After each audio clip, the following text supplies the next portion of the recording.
Well, hello again, everybody, and welcome to episode 51. We just had our 50th celebration with the last video. So this is video number 51, and it's actually a very lovely day outside the pastor cave, but they're trimming and mowing out there, and it's very loud, and this is a very good microphone, and it would pick it up like crazy. As a matter of fact, if you listen now, you might even be able to hear some. Oh, sure, they stopped just because I said that. Anyway, I wanted to start today with a little something that I want to give this a review of this book, and really not really a review, but a plug. Because this is for its topic. This is the best book I've ever read in my life. Okay, and this will full disclosure. This is written by a friend of mine.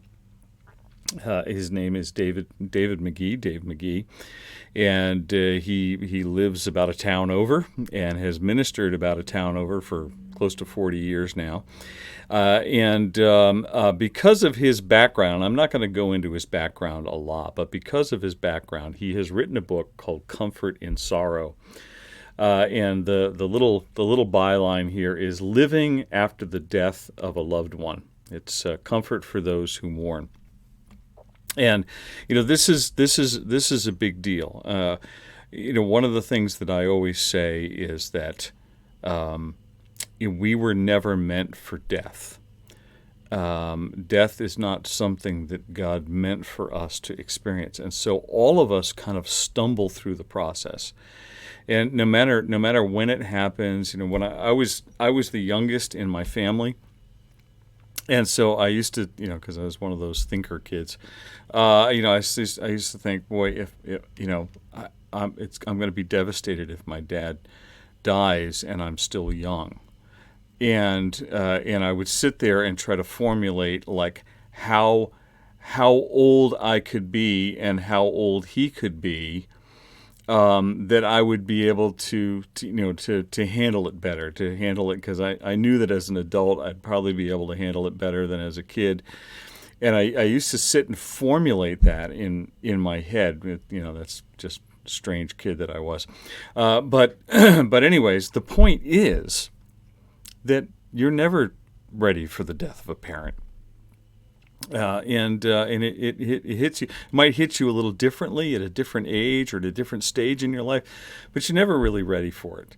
And this book, I would say, my word for this book is practical. It is just a wonderful practical guide through this process of when it's not really formulated for going through the process of somebody dying, but it's really there for after it happens. The things to do, things to think, steps to take after you've lost somebody. And as I said, it is incredibly practical, which is really what you need when somebody passes away. Is you get all the platitudes from people, and they're very ethereal and they're very sweet, but what you really need is some practicality, and this book offers a tremendous practicality. So I will try to remember again, Comfort in Sorrow, and I will try to remember to put a link to this book. I think it can be found pretty much anywhere on an internet book site. But I will try to put at least one link to this book. And definitely, if you are in ministry, I would recommend you using this book. If you are someone who's lost a loved one and you're still grieving, absolutely pick up this book.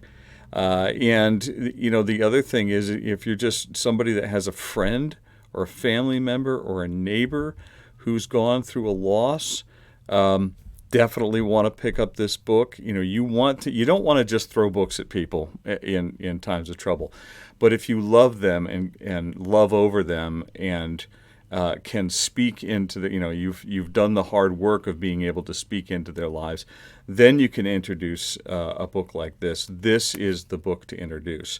So kudos to my friend Dave, who has just has spent an awful lot of his life dealing with the death process in other people's lives, and so really felt prompted to write a book about it, and it's just fantastic. It's a fantastic book. So, that being said, I'll try to remember to post that link. But we want to go on, and this kind of links to our last episode where we talked about this idea that we all know that hardship brings complaining. We all have a tendency to when things get hard, we all have a tendency to want to complain. But what I showed you from Exodus 16 last time is that also prosperity brings complaining. And that's sometimes we're not really ready for that. That kind of hits us from the side. But if we have gotten into the habit of complaint, where we see things in life constantly to complain about, when we've gotten into that habit, even if we go from hardship to prosperity, we will continue to complain because we continue to see that it's become a habit in us, and it's something that we do. But I also want to add to that a little bit today in just a very short time that we have together, because I took some time on the book review, is this idea of being tested by God, because God says this in verse 4. The Lord said to Moses, "Behold, I'm about to rain bread from heaven for you, and the people shall go out and gather a day's portion every day, that I may test them whether they will walk in my law or not." Okay, so this is a test that comes from God, and the old evangelist R.W. Shambach used to say that Jesus was approved before he was tested. Right, so Jesus gets baptized by John the Baptist. A voice from heaven says, "This is my beloved Son, in which of which I am well pleased, in whom I am well pleased," and so that's God's stamp of approval on the ministry of Jesus before he is tested, and then he leaves that and he goes out and he is tested in the wilderness. So Jesus was approved before he was tested, but for us, we need to be tested before we are approved. And it has nothing to do with salvation, but it has to do with maturity. God will test us in our maturity. And, it always kind of comes back to this parent thing, that God is our Father. And if you have a teenage child who's just gotten their license, you probably aren't going to hand them the keys of to the car and say, "Hey, go take a weekend in Toronto, right? Go take a 500-mile trip. That's fine. Just we'll see you whenever you get back." No, you don't do that. When they first have their license, you find little venues in which you can test them. Okay, we need some eggs down at the store, and we need you to stop by the post office and drop these letters, in the outbox there so that they can be on their way. And then you need to go pick up your little brother from school, and then you need to be back by, and we give them a specific time. That's a test.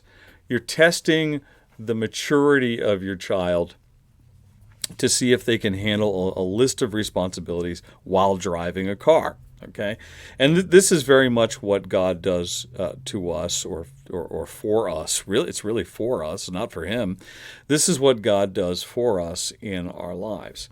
So most of us who have been followers of Christ for a while, we understand that God will test us with hardship. And there are several New Testament references about being tested with hardship, about the hard times you are about to go through.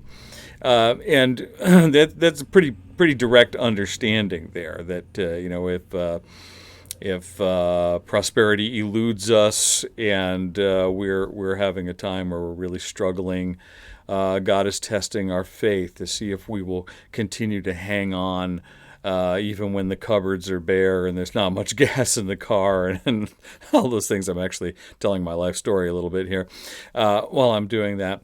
But again, very much like the last video, what comes as a surprise to us is that God will also test us with prosperity. God will test us in His provision for us, and there's a difference between provision and prosperity. But in both those things, God will also test us in that. So we tend to think of tests as hardship. All right, I'm going through this hard time in my life. I think maybe this might be a test from God. All right, that's kind of a no-brainer for a lot of us. But what we struggle with is the idea that God will test us with prosperity. Okay, and that's exactly what happens here with these Israelites. God says, "Look, I'm going to provide for you. I'm going to rain this bread all over the ground, so that we're talking 4 to 6 million people here, somewhere in that neighborhood. I'm going to rain this bread all over the ground so that every single one of you has enough to eat." All right, and and this is a test for you. This is not a hardship. I'm not taking away from you. I'm not taking something away from you. I'm giving you something, and I'm gonna see how you handle being given something.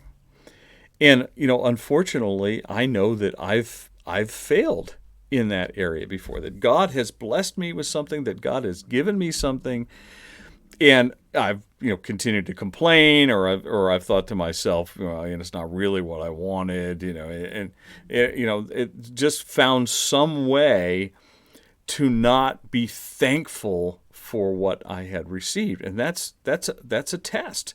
And what it shows is, what is my maturity level in God? What is my maturity level in Christ? Am I seeing life in a mature way? Do I the stuff that I have, and my church, they're so tired of me using the word stuff. The stuff that I have in my life, my finances and my material possessions, all right?